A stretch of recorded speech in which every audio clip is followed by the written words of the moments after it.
2020 CR 8599, State of Texas versus Victoria Hernandez. Can I have parties announced for the record? Thank you. For the state. Defense. Michael DeLeon for Ms. Hernandez. And are you Ms. Hernandez? Yes, ma'am. Did you review the document entitled Motion to Enter Adjudication of Guilt and Revoke Community Supervision with your attorney? Did you understand it? Yes, Your Honor. And counsel, I know you were recently appointed to represent Ms. Hernandez. Are you waiving your time? We are waiving any type of preparation period, Your Honor. I believe we have come to a resolution that'll be acceptable to the court. All right.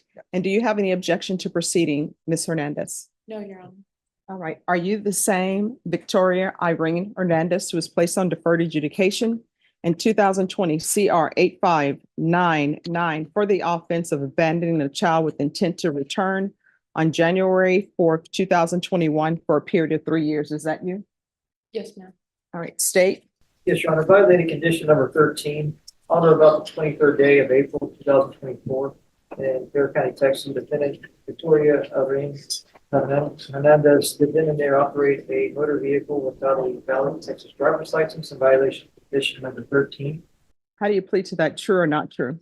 Waiver the remaining violated conditions. Any objection? No objection, Your Honor. Did you understand by pleading true to violation of condition number 13, the court could find it true, grant the motion, find you guilty, and sentence you up to 2 years in the state jail facility and up to a $10,000 fine? Did you understand that? Yes, Your Honor. Knowing that, do you still wish to plead true to violation of condition 13? I do. Court will find violation of condition number 13 true. Is there a proposed agreement? All right, state, what are you requesting?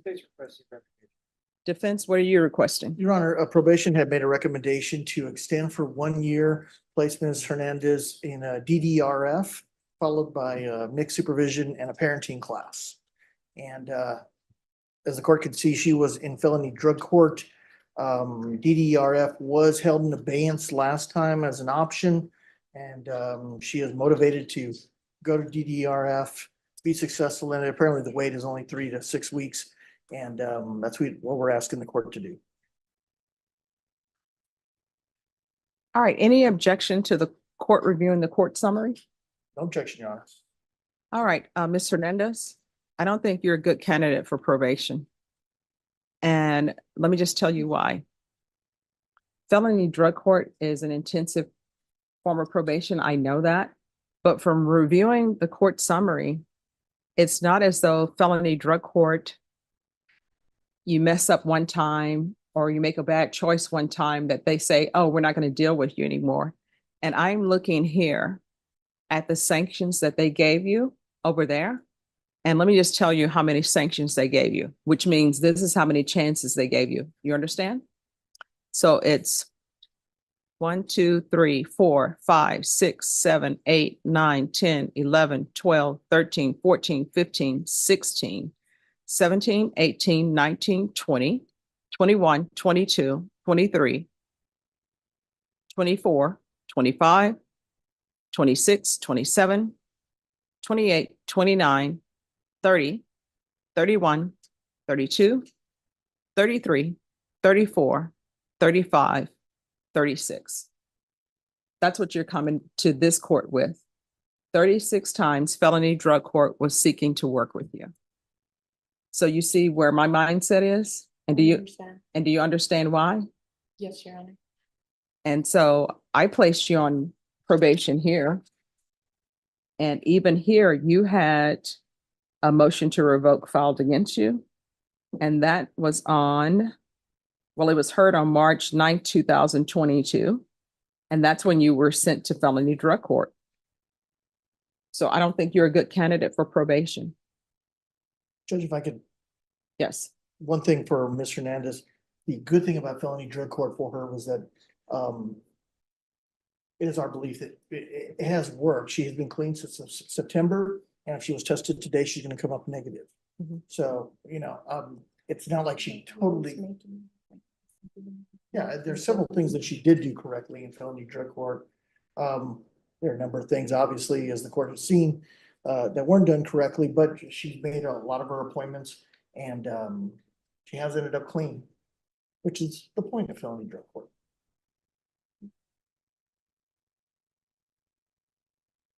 I just don't think you're a good candidate. I mean, felony drug court, that's a very good program. And what felony drug court has placed, you know, the issues they have with you. I mean, they're major issues, but instead they are still trying to work with you. And they tried to work with you a lot. Here's the thing. I know a lot of people want to stay on probation. They do. Like nobody wants to go to prison. I don't take any joy in sending the people to prison. And everybody that I send to prison or everybody I place on probation, I actually do remember them. Even as a defense attorney, I had some clients who ended up in prison. Guess what? I still remember them and wondering how they're doing and hopefully they've changed their life. And it'll be the same with you. I just don't think you're a good candidate for probation. I think we tried. So, And Judge, the only other thing is she's never been given a felony conviction before. That's why she wants to stay on defer. She's motivated for it. And that's why she was hoping that the probation's recommendation would be followed. all right, this is what I'm going to do. I'm going to find 13 true. I'm going to revoke, find you guilty, and I'll sentence you under 1244. Does anybody want to state any objection to her being sentenced under 1244? All right, I'll sentence you under 1244. Let's talk about the time. Yeah, how much time does she have? Anybody know? I was going back and forth with the drug court personnel in this case. And there is some concern if she is given a sentence JSAT. Oh, it's not going to be JSAT. Okay. Okay. All right. And what was the concern though? Now you've piqued everyone's interest. Judge, they feel that a JSAT sentence is not the reason why she was kicked out of drug court and so forth. They just don't think JSAT would be appropriate. And some other concerns in regards to her child. Ah, So if she was given JSAT, they just have concerns in regards to that. Now, if she was continued, then that would be something different, but they are not in agreement with anything JSAT. all right. So what is the issue with the child? From my understanding, there is a CPS open case for neglect and possible abuse. Not on you, on the father. Okay. There's an open case. And state you're asking for revocation? Correct, Your Honor. So we are not opposed to revocation, but we are not with JSAT. Okay. Judge, if I I mean, may, what I can tell you, I wasn't going to give her judgment satisfied. I just, let me just tell you what my thought processes were. Yes, My Your Honor. thought process in reading everything was I saw that there's a child involved, right? This case involves a child and it's abandoned with intent to return. So I understand, and I understand that that child, they're telling the report is special needs, Yes. but she's making horrible choices. at the same time, Judge, if she goes to DDRF, it doesn't kick the can down the road. It puts her in a position where potentially she'll be a better citizen, better productive parent. So DDRF only lasts for long, probation only lasts for long.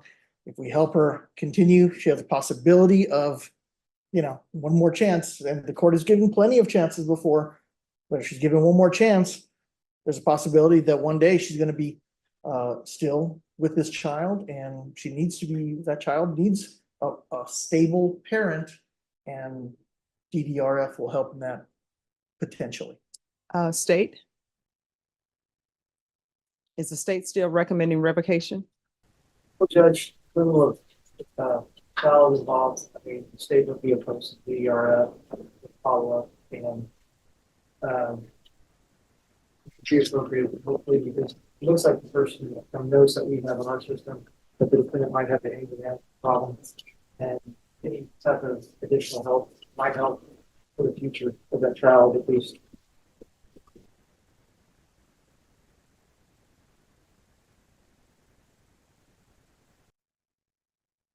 Well, I will tell you what.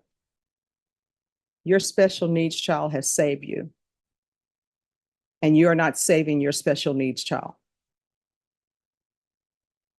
So where's the child now? He is with his father at the moment. The CPS case is on the father and the current girlfriend. And So let me get this straight and correct me if I'm wrong. So you are saying that there's allegations of abuse and those allegations are abuse against the father who he's with? yes, Your Honor. And the case has been open for about they opened one CPS case, my court did, because of the what they had found in my phone. And then the caseworker got in touch with What did with they the find? father. Wait, raise your right hand for me, please. You solemnly swear and affirm the testimony you give will be the truth and nothing but the truth. Yes, Your So Honor. help you God. Yes, Your Honor. All right, So state your name. Victoria Hernandez. What did they find in your phone?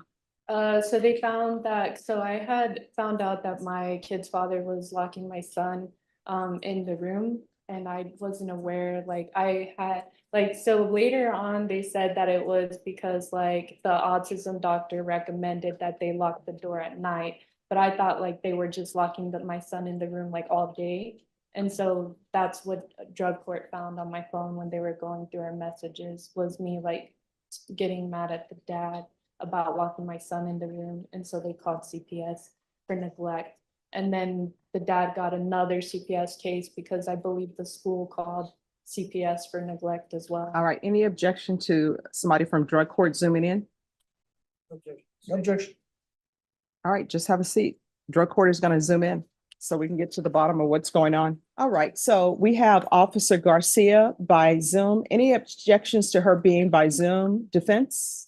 No objection, Your All Honor. right, and the state has already stated that they do not have any objections. Officer Garcia, could you raise your right hand for me, please? Do you solemnly swear and affirm the testimony you give will be the truth and nothing but the truth, so help you God? Yes, Your Honor. All right, you can lower your hand. Do you waive any confidentiality that Ms. Garcia has as it relates to your time in felony drug court? Oh, no, I don't mind. All right, so you're giving up that right. Yes, Your Honor. All right. Any objection to her testifying in the narrative? No, Your Honor. All right, Officer Garcia. What we're trying to discover is whether or not she should be revoked or whether or not I should send her to DDRF. What has transpired is there's been a mention of a child with special needs because I was inclined to sentence her to the Bexar County Jail under 1244 to 1 year.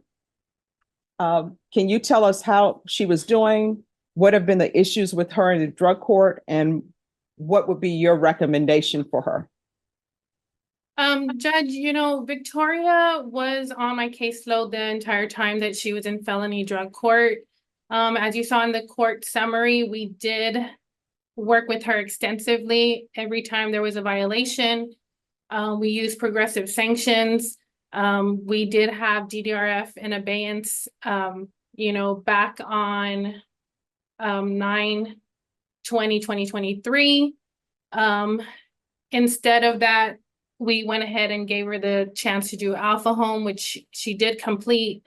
However, she went right back to her old criminal thinking, people, places, the basics that we teach in felony drug court.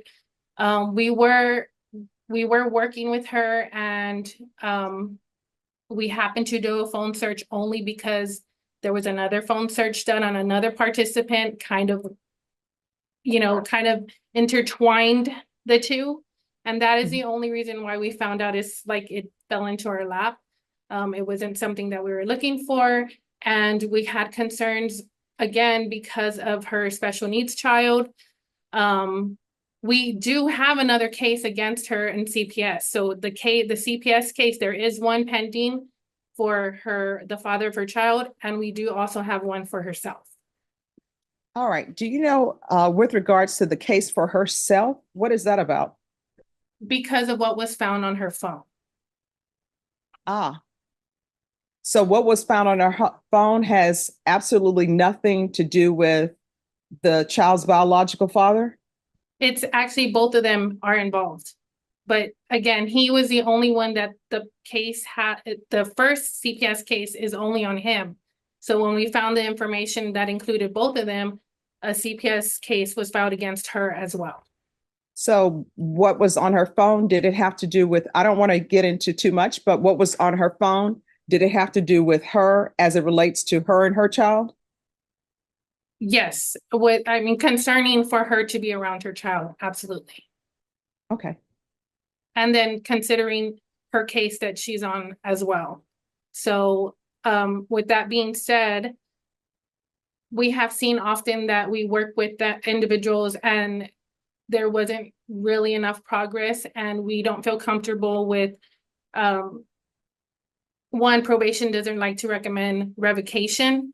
But we have seen in drug court that a lot of our participants are getting credit for time served. So we didn't want her to just, get a JSAT and be done, because then there's no problems that are fixed. And then we have the concern for the son, because she will be able to go back and just be around him. That was what she was trying to do while she was on my caseload. So that is very concerning. If I could recommend revocation without the JSAT, I would. And I would like to. That's what I would like to happen. All right. Do you have any questions?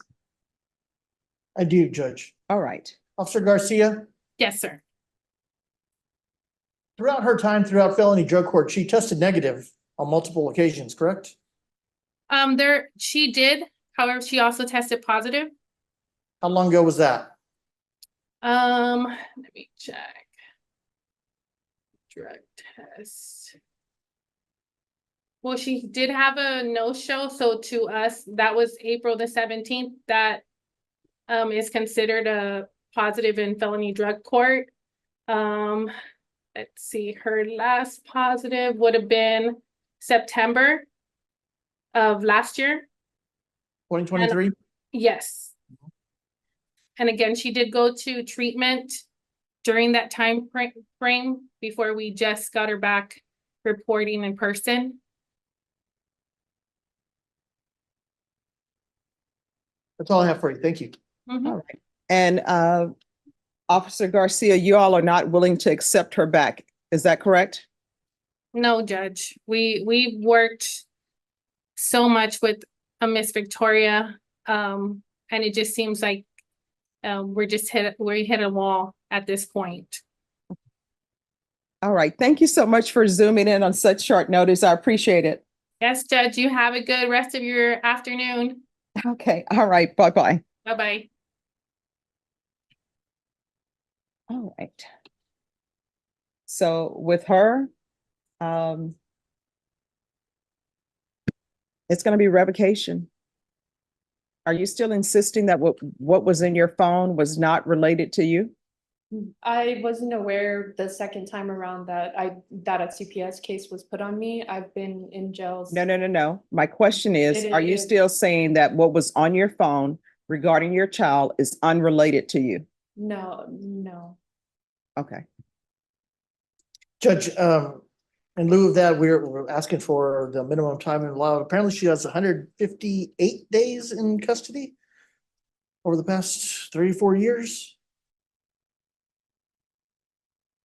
And I would argue that, she has done several things right. She's also done several things wrong, but there was several things. She did participate in the felony drug program and did a lot of good things. So we want the court to reflect on that. All right. This is what the court is going to do. Court is going to revoke you. Let me see. Where is the trial court certification? Handed it to the court.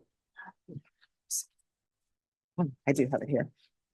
The court is going to revoke you. The court is going to find you guilty. The court will give you credit for any time served.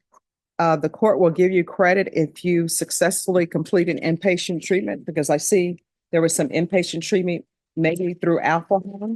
If you successfully completed that, the court will give you credit for that. And the court is going to sentence you to 2 years in the state jail facility. I'll recommend the therapeutic community. I can't force them to place you in there, but if you request it, they will consider it. If you don't request it, they will not consider it at all. And I'll also request mental health while she's at the state jail facility. Going to show you what's entitled Trial Court Certification of Defendant's Rights to Appeal. Did you review that with your attorney? Did you understand it? Yes. All right, you have a limited right to appeal. That right to appeal is as it relates to the allegations in the motion, not the fact that you were on deferred adjudication. Because this is a felony conviction, you're not allowed to own or possess any weapons or ammunition. If you have a question over what a weapon or ammunition is, you need to speak to an attorney. Do you understand? Yes, Your Honor. All right, we can go off the record. You're going to have to get your life in order. If you don't, your life is going to continue to spiral out of control. Felony Drug Court is a good program. They work with you for 2 years trying to help you, and you still just want to do whatever you've been doing, which is not good for your son. I always tell people you're an adult. Your son is not an adult. Your son is 100% dependent on you, upon you, and you're just doing foolish things. Good luck to you.